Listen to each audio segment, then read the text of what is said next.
Hello बच्चों, let's see the question. कह रहा है कि right the order of enol content. तो हमें पूछा जा रहा है कि इनोल कंटेंट का ऑर्डर क्या होगा।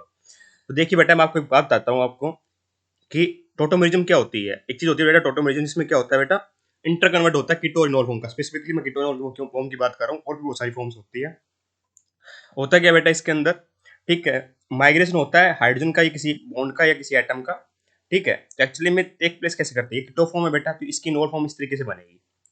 इस तरीके से इनोल फॉर्म बन जाती है बेटा। इसमें एक्चुअली में हुआ क्या, बेस आया, उसने एसिडिक हाइड्रोजन को एब्स्ट्रैक्ट किया। ठीक है, ये क्या है बेटा, यहाँ एसिडिक हाइड्रोजन है। ठीक है, मान लीजिए बेस आया, उस नेगेटिव ने एब्स्ट्रैक्ट किया, उसको इनोल फॉर्म में कन्वर्ट कर दिया। बट इन जनरल आपसे कोई पूछ ले तो हमेशा कीटो फॉर्म ज्यादा स्टेबल होती है as compared to enol form. ऐसा क्यों होता है बेटा, क्योंकि जो बॉन्ड स्ट्रेंथ है ना, सी डबल बॉन्ड होगी, वो ज्यादा होती है एज कम्पेयर टू दिस। ठीक है, एक्चुअली में पूरे कीटो फॉर्म की जो बॉन्ड एनर्जी आती है बेटा, वो 1160 किलो जूल पर मोल आती है। ठीक है, वही in case of enol form कितनी आती है, अराउंड 1120 किलो जूल पर मोल आती है। ड्यू टू दिस बेटा, सी डबल बॉन्डों की बॉन्ड स्ट्रेंथ ज्यादा होती है। इस वजह से कीटो फॉर्म ज्यादा स्टेबल होती है। बट इनोल फॉर्म बेटा ज्यादा स्टेबल हो सकती है अगर कोई स्पेसिफिक फैक्टर आ जाए, जैसे हाइड्रोजन बॉन्डिंग आ जाए या एरोमेटिसिटी आ जाए। ठीक है, अगर साइक्लिक रिंग है तो बेटा जनरली देखा जाता है कि 1,2 डाइकार्बोनिल कंपाउंड के अंदर इनोल फॉर्म ज्यादा स्टेबल होती है। अगर एसाइक्लिक है तो बेटा 1,3 डाइकार्बोनिल के अंदर हमारी इनोल फॉर्म ज्यादा स्टेबल होती है। अगर बात करो बेटा यहाँ पे, तो मुझे दिख रहा है कि एक जगह यहाँ तो एस्टर है बेटा, यहाँ भी क्या बेटा, दो दो जगह एस्टर ग्रुप लगे हुए हैं। ये दो एस्टर ग्रुप लगे हुए हैं ना, ये पूरा एस्टर ग्रुप है ये। वहीं बात करो इस साइड देखोगे बेटा, तो क्या है बेटा, कीटोफॉर्म ही है।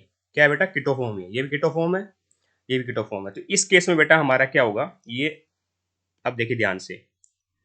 एक्चुअली में ये जो हाइड्रोजन है ना बेटा, काफी ज्यादा एसिडिक होता है, तो बेस आता है। ठीक है, इस तरीके से हाइड्रोजन का एक्सट्रैक्ट करेगा, तो ये अंदर देगा इलेक्ट्रॉन्स। ठीक है बेटा, तो ये आपस में इस तरीके से बेटा ये इनोल फॉर्म में कन्वर्ट हो जाता है। इनोल फॉर्म कन्वर्ट होने से फायदा क्या होगा बेटा इसका, ये हाइड्रोजन बॉन्डिंग शो कर पा रहा है। देखिए, और मैंने आपको बताया जब हाइड्रोजन बॉन्डिंग आ जाए, तो ये हाइड्रोजन बॉन्डिंग कैसे हुई बेटा, इस हाइड्रोजन के बीच में और इलेक्ट्रोनेगेटिव एटम ऑक्सीजन के बीच में। ठीक है, ये हाइड्रोजन बॉन्डिंग है बेटा। तो हाइड्रोजन बॉन्डिंग आ जाए तो बेटा हमारी जनरली क्या हो जाती है, इनोल फॉर्म ज्यादा स्टेबल हो जाती है as compared to keto form. ठीक है, और ऐसा यहाँ पे हो भी रहा है ना, यहाँ से यहाँ पे हो भी रहा है कि हाइड्रोजन बॉन्डिंग आ गई तो एक्स्ट्रा स्ट्रेंथ मिल गई बेटा। तो वो इस सी डबल बॉन्ड वाली बॉन्ड स्ट्रेंथ को भी क्या कर जाती है बेटा, डोमिनेट कर जाती है, ओवरकम कर जाती है। जिस वजह से बेटा इस केस में हमारा जो इनोल कंटेंट होगा बेटा, वो ज्यादा स्टेबल होगा। इस इनोल फॉर्म ज्यादा स्टेबल होती है तो इनोल कंटेंट बहुत ज्यादा होगा as compared to keto form. Second case में देखो बेटा, तो यहाँ पे हाइड्रोजन है। ठीक है, यहाँ क्या ग्रुप लगे हुआ है बेटा, अब ये एस्टर लगा हुआ, पहले क्या लगा हुआ था, कीटो ग्रुप लगा हुआ था। ठीक है, एक्चुअली में क्या होता है, अब ये क्या, ये वाला तो हमारा कीटोफॉर्म रहा ही नहीं, एक एस्टर लगा उस साइड सिर्फ कीटोफॉर्म है। ठीक है ना, मतलब कीटोफॉर्म इनोल फॉर्म में कन्वर्ट हो पाएगा। तो ये इसके ये क्या बेटा, हमारे रेजोनेंस के अंदर बीजी है ना, इसके साथ, है ना। तो ये रेजोनेंस के अंदर बीजी है। तो एक बात बता दो बेटा, पहले क्या हो रहा था, जो एसिडिटी है ना इस हाइड्रोजन की, वो भी कम हो गई है। पहले क्या हो रहा था, हमारे सी डबल बॉन्ड क्या कर रहा था बेटा, इलेक्ट्रॉन्स दोनों की इलेक्ट्रॉन प्रोटॉन की तरह काम कर रहे थे। बट एक्चुअली में अब ये क्या हो गया, हमारा रेजोनेंस में बीजी है इसके साथ।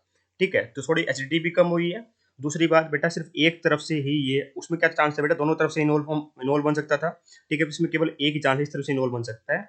ठीक है, तो ये तो बेटा कीटोनोल डोडेरियम शो ही नहीं कर सकता सेकंड वाला, तो ये तो एस्ट्री बन गया, सिर्फ ये शो कर पाएगा बेटा। ठीक है, इस वजह से बेटा इसके अंदर हमारा इनोल इतना जल्दी बनना नहीं चाहेगा जितना जल्दी बनना चाह रहा था पहले वाले केस में। ठीक है, अब आपको हाइड्रोजन बॉन्डिंग यहाँ भी शो कर सकता है, बट एक्चुअली में इलेक्ट्रॉन्स क्या बेटा, हमारे जो ऑक्सीजन के इलेक्ट्रॉन्स है, ये रेजोनेंस में बीजी है ना, इस तरीके से ये बेटा कंप्लीटली रेजोनेंस में बीजी है।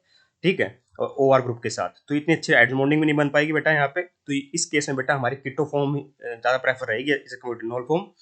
ठीक है, मतलब फर्स्ट और सेकंड केस में बेटा, फर्स्ट में ज्यादा अच्छी इनोल फॉर्म बनेगी as compared to second. Third में तो बेटा कीटोन ग्रुप ही नहीं है, दोनों जगह एस्टर लगे हुए हैं, दोनों जगह ही एस्टर लगे हुए हैं ना।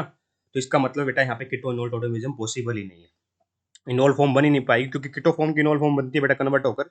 यहाँ तो क्या बेटा, हमारी ये पहले से इसके साथ इलेक्ट्रॉन इस तरीके से भेजी है। अगर देखिए मान लीजिए, अब आप सोच के देखिए, इसके ये एस्ट करके हाइड्रोजन इलेक्ट्रॉन लेना चाहेगा, ये वाला जल्दी इलेक्ट्रॉन लेना चाहेगा। ऑफकोर्स बात है बेटा, O R plus M effect show करता है, जल्दी इलेक्ट्रॉन इसके देगा बेटा, ये रेजोनेंस साथ बिजी हो गया, तो इसके साथ ये रेजोनेंस कर ही नहीं पाएगा। इस वजह बेटा यहाँ पे तो इनोल फॉर्म बन ही नहीं पाएगा। बेसिकली कहूँ तो यहाँ की तो फॉर्म ही नहीं है बेटा ना, एस्टर की फॉर्म है। तो इसका मतलब क्या होगा, सबसे कम इनोल फॉर्म होगी बेटा थर्ड के अंदर, और सबसे ज्यादा होगी बेटा हमारी फर्स्ट के अंदर, क्योंकि दोनों साइड क्या है बेटा, हमारी कीटो फॉर्म लगी हुई है, कीटोन ग्रुप लगे हुए हैं। सेकंड में बेटा एक साइड लगा हुआ है कीटोन ग्रुप, और थर्ड में बेटा कोई भी कीटोन ग्रुप ही नहीं है। इस वजह से बेटा हमारी सबसे ज्यादा इनोल कंटेंट होगी, और हाइड्रोजन बॉन्डिंग के कारण बेटा कीटोन फॉर्म ज्यादा स्टेबल हो रही है। ठीक है, सॉरी, इनोल इनोल फॉर्म ज्यादा स्टेबल हो रही है हाइड्रोजन बॉन्डिंग के कारण।